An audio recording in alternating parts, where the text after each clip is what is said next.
Baik, pada video artikel jurnal yang kelima ini, saya akan membahas jurnal dengan judul God Has Had Mercy on Me, Theology and Soteriology in Philo of Alexandria's The Sacrifice, Abilis et Caeli, yang diterbitkan oleh Journal of Theological Studies tahun 2021 yang ditulis oleh Scott de Mackey, atau dapat juga kita lihat atau baca ya di dalam bahasa Indonesianya, yaitu Tuhan telah mengasihani saya, teologi dan soteriologi dalam The Sacrifice Abilis karya Philo dari Alexandria.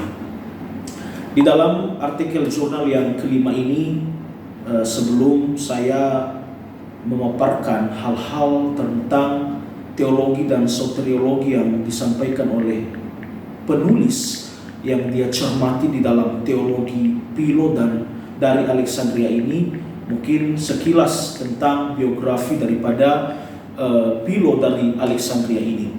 Philo Alexandria adalah seorang filsuf keturunan Yahudi dari Alexandria.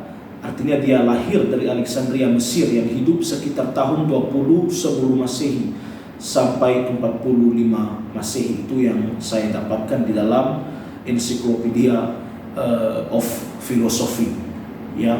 Dan kalau kita lihat bahwa Philo ini sangat tertarik sekali belajar tentang filsafat ya dan teolog Helenistik, dan mungkin banyak hal juga yang menjadi penulisan daripada Philo, dan itu bisa dibaca dari karangan-karangan biografi yang dituliskan oleh Philo dari Alexandria ini.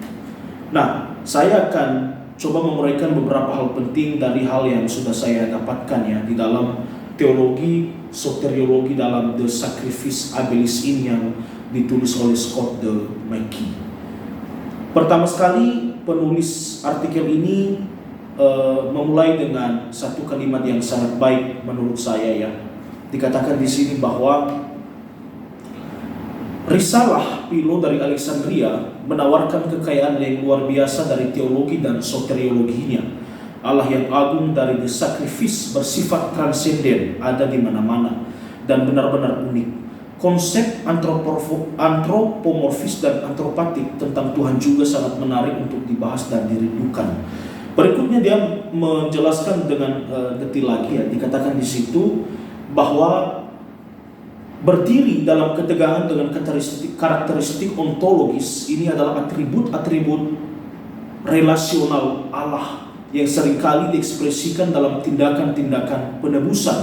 Dengan demikian Allah yang penuh belas kasihan atau the sacrifice melampaui transendensinya dan dengan penuh belas kasihan menjangkau manusia yang membutuhkan, dan serangkaian tema soteriologis memenuhi halaman-halaman risalah ini.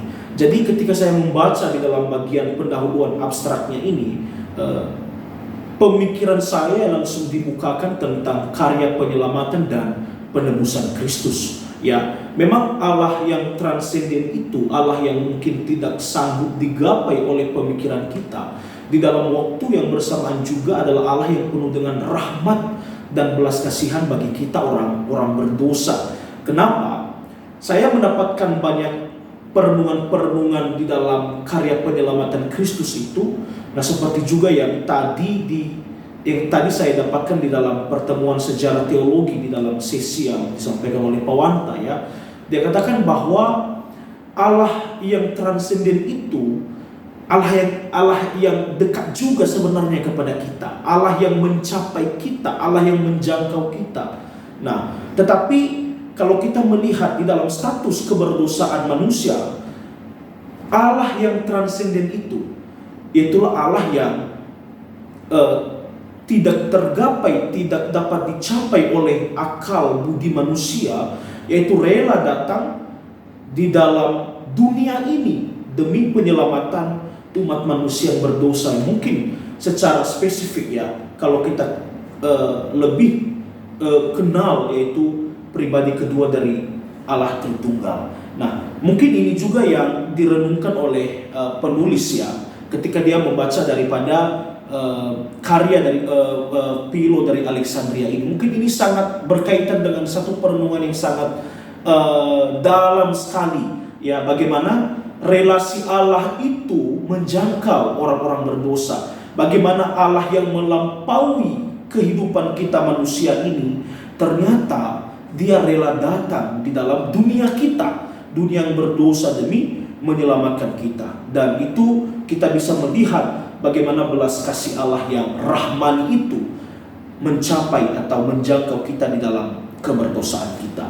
Nah, berikutnya saya juga tertarik apa yang disampaikan oleh penulis di dalam bagian ini, tentunya juga di dalam aspek teologi, ya. Dia katakan bahwa dengan mahir menyeimbangkan kelainan ontologis yang agung dari Tuhan dengan imanensi dan ketersediaannya, beberapa catatan teologis inti Philo dibunyikan dalam The Sacrifice, ya, atau sebenarnya ini berkaitan dengan persembahan, termasuk transendensi, kemahahadiran, dan keunikan absolut. Konsepsi antropomorfis atau antropatik tentang Tuhan juga dipertimbangkan dan dikecam dengan keras. Lebih jauh lagi, sejumlah atribut relasional dianggap berasal dari Tuhan. Tuhan Philo adalah Bapa yang penuh belas kasihan, penyelamat dan sumber dari segala sesuatu yang baik. Ini sangat related, ya, dari yang saya dapatkan hari ini dari pelajaran di kelas. Bagaimana setiap pergerakan di dunia ini, Allah yang mengawali segala sesuatu, Allah yang memulai, dan Allah juga yang memelihara segala sesuatu. Jadi saya yakin dan percaya bahwa tidak ada satu pergerakan manusia di dunia ini atau di kolong langit ini yang tidak berasal dari Tuhan atau Bapa, ya. Dan itu mungkin hal yang ditekankan di dalam penulisan jurnal ini, ya. Segala sesuatu itu berpusat dengan Tuhan kita.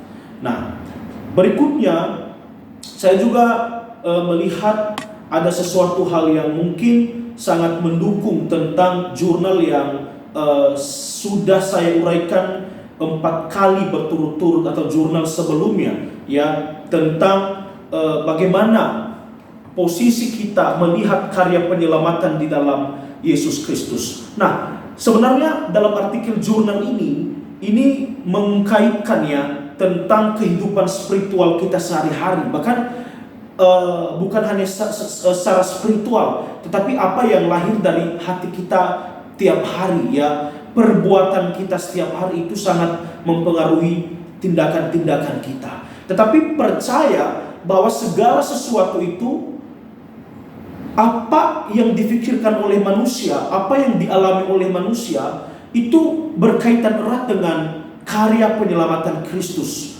ya. Dan kita yakin bahwasanya penyelamatan itu berpusat pada Yesus Kristus, ya. Penulis mencatat di dalam bagian ini bahwa Dia atau Yesus Kristus merupakan satu-satunya penyelamat, ya, dari ini dikaitkan dengan kehidupan kita pribadi, lepas pribadi atau dari hari ke hari, ya, dari penyakit-penyakit yang mengancam jiwa. Meskipun yang mereka berseru kepadanya sebagai pilihan terakhir, tidak dapat berasumsi bahwa Dia akan menjawabnya, dan seterusnya. Nah, pada kenyataannya Tuhanlah yang merupakan sumber dari segala sesuatu yang baik. Karena jikalau Allah tidak memberi, kamu tidak akan memiliki, karena segala sesuatu adalah miliknya. Bahkan persembahan kita yang banyak itu hanya melambangkan pengembalian kepada Allah atas pemberiannya. Dan itu dituliskan di dalam artikel ini. Artinya apa, ya? Saya melihat atau saya juga merenungkan hal yang sangat begitu dalam sekali kalau kita melihat di dalam karya penyelamatan Kristus, bahwa ketika Yesus Kristus datang ke dalam dunia untuk menyelamatkan kita, maka tidak ada satu amal baik manusia pun atau jasa-jasa baik manusia pun yang kita dapat sombongkan di hadapan Tuhan, yang dapat kita banggakan di hadapan Tuhan. Keselamatan manusia bukan karena jasa-jasa baiknya, tetapi semata-mata hanya oleh anugerah Allah. Dan tidak ada satupun yang baik dalam diri manusia untuk mencapai keselamatan. Dan apa relevansinya dengan persembahan hidup kepada Tuhan? Ketika kita menyadari diri kita diselamatkan oleh Tuhan oleh karena kasih anugerahnya, maka persembahan hidup itu selalu kita tunjukkan kepada Tuhan. Itu selalu kita berikan kepada Tuhan. Dari apa? Dari kehidupan kita yang ingin terus memuliakan Tuhan. Dari kehidupan kita yang ingin terus melayani Tuhan.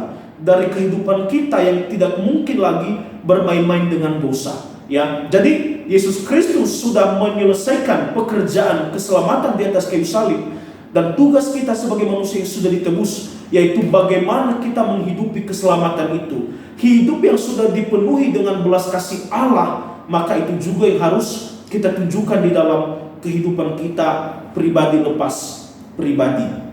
Ya, jadi mungkin itu hal yang dapat kita lihat di dalam bagian artikel ini. Tepat sekali, dan saya setuju apa yang dikatakan oleh penulis, bahwasanya ketika kita sudah ditebus, ketika kita sudah diselamatkan oleh Tuhan, maka tidak ada satupun yang dapat kita banggakan. Jadi keselamatan kita itu adalah anugerah Tuhan. Hidup kita adalah persembahan kepada Tuhan. Jadi kita melihat di dalam dua relasi yang tepat ini, ya, bagaimana Allah menyelamatkan kita dan kita meresponi dengan memberikan satu persembahan hidup yang kudus di hadapan Tuhan Allah kita. Nah, terakhir mungkin di dalam bagian ini dikatakan di sini bahwa beragam tema soteriologi muncul dalam The Sacrifice, termasuk perang melawan hawa nafsu, alegori jiwa, pengalaman pewahyuan transformatif yang diekspresikan dalam bahasa misteri, penyembahan, penyelamatan, pendakian kontemplatif, dan visi Allah. Selain itu, tindakan dan peran agensial yang dimainkan oleh Allah dan manusia saling terkait secara kompleks, yang menunjukkan sebuah soteriologi yang canggih dan berdasarkan pengalaman. Yang juga penting adalah cara di mana Allah yang dianggap transenden mengkomunikasikan tindakan-tindakan dan atribut-atribut soteriologisnya. Allah yang anti-antropomorfis dan anti-antropopat dari para filsuf, meskipun sepenuhnya mandiri dan mampu mempertahankan transendensinya yang sepenuhnya dari ciptaan, namun melampaui transendensinya dan menjangkau dalam belas kasih kepada umatnya.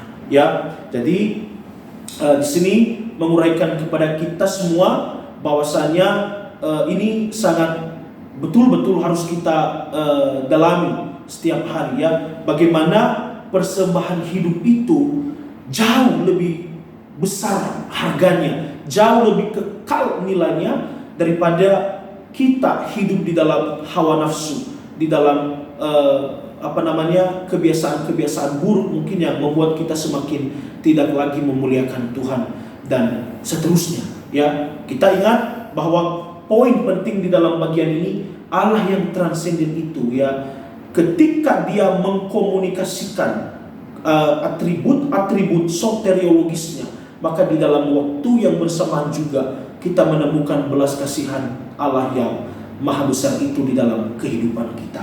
Jadi saya kembali mengingatkan kita di dalam bagian artikel jurnal ini, ketika kita percaya bahwa Yesus Kristus Tuhan dan Juru Selamat kita, kita juga harus meyakini bahwa Dialah satu-satunya yang sanggup menolong kita dalam menjalani kehidupan kita, dalam ketaatan kita, di dalam iman percaya kita setiap hari. Ya, jadi itu harus kita hidupi betul-betul. Ketika kita mengakui dengan satu keyakinan yang teguh bahwa Yesus adalah Juru Selamat kita, ya, maka itu harus dibuktikan di dalam kehidupan real kita setiap hari. Ya, kita tidak mungkin abai di dalam menjalani hidup kita yang tidak memuliakan Tuhan. Jadi ini sangat berkaitan erat sekali bagaimana karya penyelamatan Kristus tadi dalam transendensinya dan di dalam kehidupan kita juga yang dipenuhi dengan belas kasih Allah. Nah, itu saja yang saya bisa bagikan di dalam video artikel jurnal yang kelima ini.